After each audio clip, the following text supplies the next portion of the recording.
I'm Damon Williamson. I'm Vice President of National Sales for Camps Pallets. I'm thrilled to be here with you guys today at the RPA Learning Center and at Pack Expo. So many great things going on.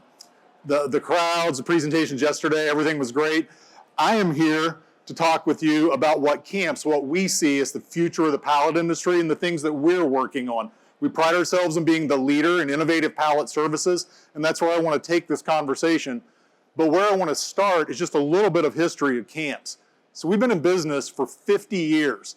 Bernie Camps, the founder of the company, saw an opportunity 50 years ago of collecting pallets, repairing them, and reissuing them back to the customer. 50 years ago, there really wasn't a lot of pallet recycling going on. It was primarily new manufacture, one way, and then those pallets reached the end of their life. So it's pretty cool for us to be here 50 years later, focusing on reuse and what we call Comprehensive Pallet Life-cycle Services. And I'll get into all the details of that. Plenty of time for questions, and thanks for attending. So, we've all seen this image, right? The standard pallet out there in the industry. Behind every grocery store, every convenience store, you might see these. Pretty common thing. Standard GMA pallet, Grocery Manufacturers Association. But what's it made up of? What are the components? And I don't mean the stringers and the deck boards. What's the cost involved to the customer with this? And it comes in many forms and fashions. There's obviously the raw material. That's the lumber, whether it's hardwood or softwood, and that's the nails, all those components. Beyond that, there's the labor, whether it is hand assembled on an automated machine or it is of a huge size that can't fit within that platform, it has to be hand assembled. A lot of labor cost involved as well. Program management.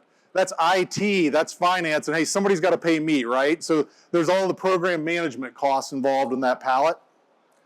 Carbon emissions, another big cost.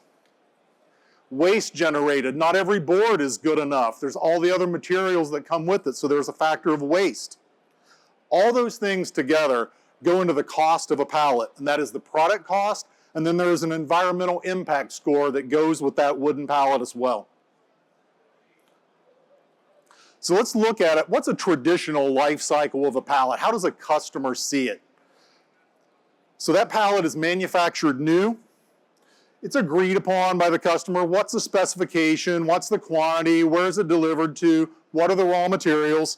We manufacture it. We ship it truckload quantities down to the customer. And then the customer manufactures their own product. They use that pallet. They palletize their load. They inventory it. They ship it out. And it goes to their end user, whether that's a distribution center, a manufacturing point, what have you. And then at some point, that pallet gets destacked from their product. The pallet post-use, they are collected. All of those costs are still realized, sitting there in the pallet, both the hard cost and the environmental costs. And what happens to that pallet then? Well, traditionally, for a wooden pallet, they end up at a local recycler like ourselves or someone else. About 80% of those pallets get there. About 15% of that volume ends up in what we call biomass. It's a valuable byproduct. It can be colored mulch, it can be pellet fuel, biofuel, a number of different things. And then there's only less than 5% of wooden pallets that end up in the landfill. That's a study conducted, widely known by NWPCA. So the product itself is extremely reusable and extremely recyclable. But for the customer, what's the customer see? 100%, the whole investment in a typical life cycle that a customer made of that pallet, it's lost at the end. Once it's shipped downstream, the customer destacks it. For the original person that acquired it, it can be 100% value lost at that point. Well, I'm here to tell you there's better news in today's environment. Those pallets can be comprehensively reused, and at Camps we are truly vertically integrated. We start with sawmills. We literally own sawmills, so we can control the raw material coming in at the start of the manufacturing process. After that, there is secondary lumber manufacturing. You've got to take the big logs, break them into small components, and then break them down into the individual components that are used to nail pallets. We do that at multiple locations as well. Then you go to new manufacturing. We invest in the best technology, the most high-speed robotic nailing machinery that is available out in the industry. After that, Mold, cleanliness, all those things, those are big issues for customers like pharma, customers in the food industry. So mold prevention is a big deal, and there's multiple ways to deal with that. One of the best ways is kiln drying, and I don't just mean kiln dried lumber. We have vast kilns to reduce the moisture content of lumber and assembled pallets so that they can be shipped out and you can be guaranteed that they are mold free. And then at the end of that entire cycle, through the complete vertical integration capabilities, is the recycling we just touched on. We have a fleet of over 8,000 trailers to collect multiple sizes of pallets and reuse those or reuse the components. All of that wrapped around the camp's fleet, as I mentioned. Pretty vast fleet of over 8,000 trailers, power units, 63 plants across the country. I don't care if you're in Minneapolis or Miami, well, we can handle the same process for you. So let's look at it a little bit from maybe your end, from a customer's end. How does this comprehensive pallet services, how does it work? So let's start with brand XYZ, and maybe you're in Wisconsin with one of your plants. You meet with a CAMPS expert. You arrive at a specification. The quantities are known, the materials you want, what's your unit load, how are you going to handle it, store it. All that is worked out. We agree to a price, contract signed, purchase order issued. CAMPS facility nearby manufactures that pallet, ships it to you. From that point, customer XYZ manufactures their product, palletizes it, ships out to their end users. We collaborate at that point with you on how are we going to get these pallets back to you so you don't have that 100% value loss. Through that collaborative effort, we stage trailers, negotiate and work with you, with your customers to collect all of their pallets, including yours, get those back into our facility, repair and reissue those back to you. Any components from those pallets that are too damaged, we can dismantle those pallets and reuse also those components back in your original pallets. So truly focusing on reuse. And then reissue those pallets back to you with the idea of reuse and recycled first, backfilling your pool with new pallets only when necessary. And that simple model is replicated across the country, site to site, point to point, using our networks of facilities in collaboration with yours. So let's talk a little more about that. Let's break that down a little bit further. In new pallet manufacturing, starts with control of the raw materials, the sawmills, secondary lumber processing, automated nailing machines for precision and for quality. With that, automation and technology are the key. We try to be at the forefront of that, investing in US-made nailing machinery and European-made, high speed. They have different capabilities, different run rates. We try to buy the best that there is so we can guarantee consistency and the highest quality. Also takes the expertise and integration of our people to guarantee your supply chain and to design the right pallet for your unit load. And vertical integration, true vertical integration is key as well, controlling the sawmills ourselves, and then also buying, sourcing from multiple points. Kiln dried softwood, hardwood from Appalachia, we bring all that into our facilities. It provides stability and security when supply chains are in jeopardy, as they were in COVID and post-COVID. We try to insulate ourselves and our customers from those risks.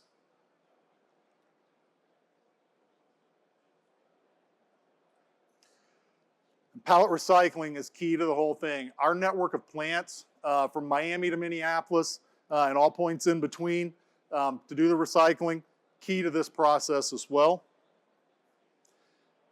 The other big key is data. Customers want data in these programs. We try to take this to the next level. We don't just provide our standardized reporting. We can customize this, and I could give you example after example of national customers that said, hey, we like your charts, we like your graphs, and the spreadsheet's fine, but I need it in this format, and I need EDI exchange, and I need it to look like this. And at the end of the month, I need you to net out what we bought from you and the pallet cores, the broken pallets you bought from us, and I need that check at the end of the month. We're selling you more than we're buying. We need that to match exactly. We're able to do that. The other key point to the data here, a couple things, is if you don't have exact data on the inbound, how can you possibly know what your costs are? So we quantify every single pallet that enters our facility, gets categorized and inventoried.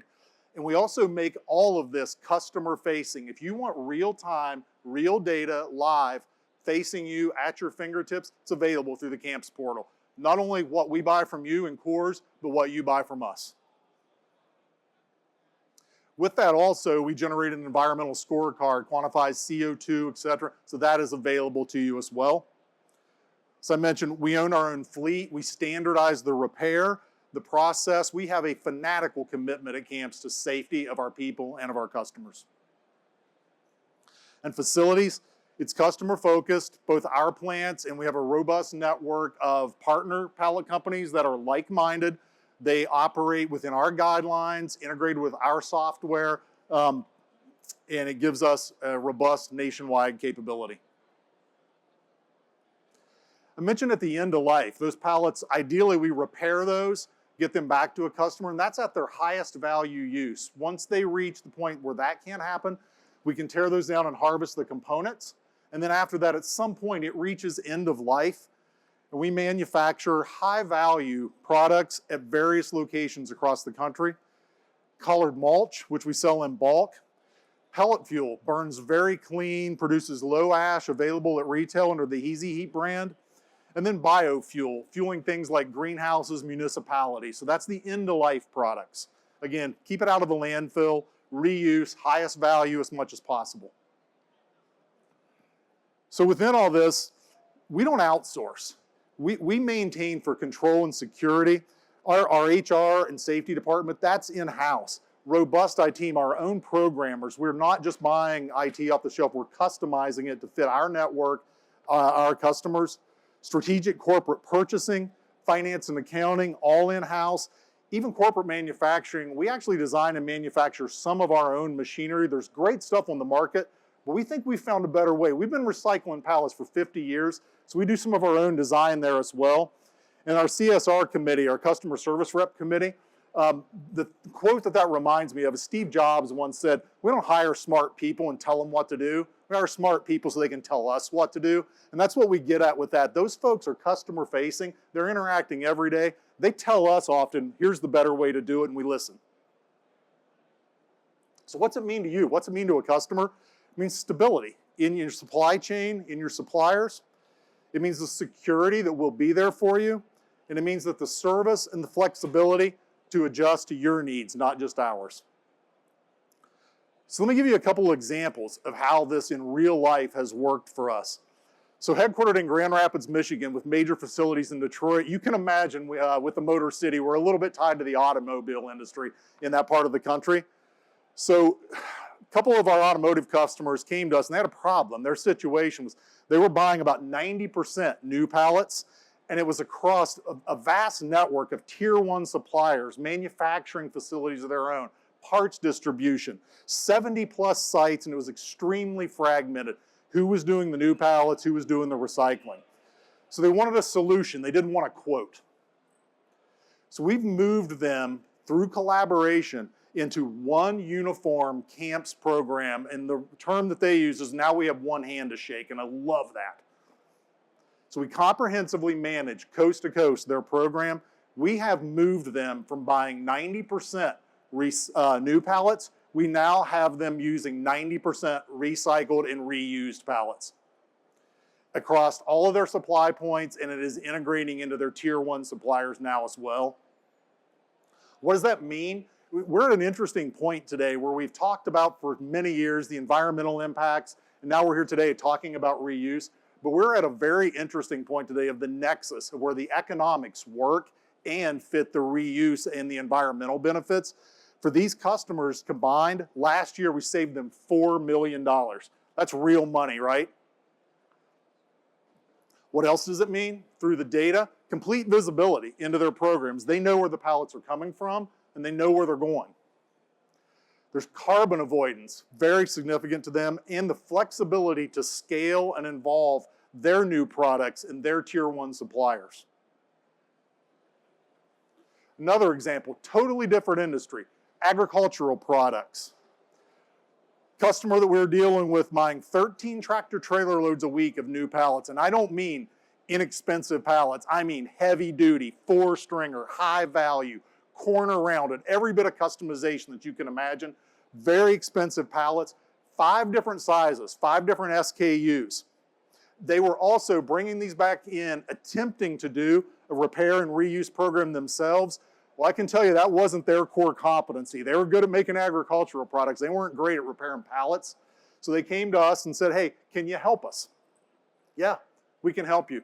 We redesigned, got them down to 2 SKUs instead of 5. We utilized our network. In particular, we have 2 of our largest plants bringing in all of their pallets, doing repair and return and reissuing back to them. We're actually utilizing our staff instead of theirs, not just do the repair. We're managing their inventory live. It's visible to them what's repaired and available when, and that takes precedent and priority versus selling them new. At the end of the day, last year, $2.6 million in savings to that one agricultural company. I mean, that is real dollars to their bottom line, and it's the type of partnership that we are looking for and are very proud of. So they also came to us and said, you know what? You're better at repairing pallets than we are. We're good at making agricultural products. Their quality improved as well. Complete transparency, visibility into their program via the camp's customer-facing portal. Carbon avoidance. So a couple examples there. Where else are we doing this at? We all think of pallet recycling or reuse just in CPG, consumer packaged goods.